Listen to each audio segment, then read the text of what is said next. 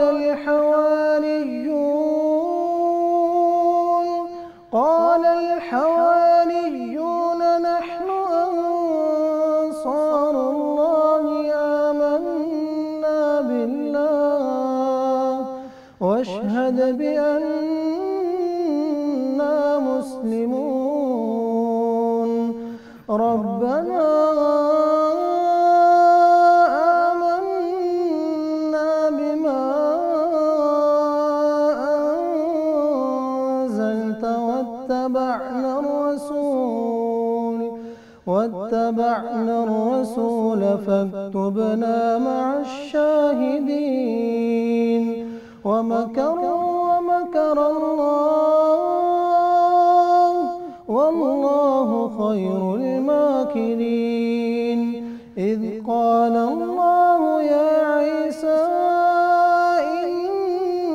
إني متوفيك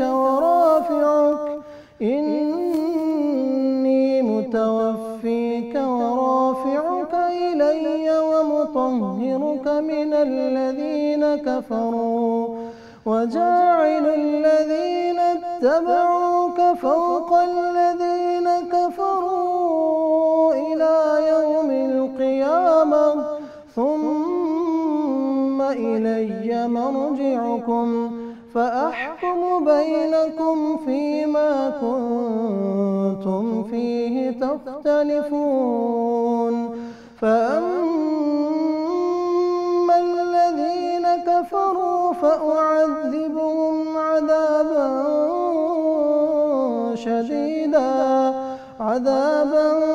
شديدا في الدنيا والآخرة وما لهم من ناصرين.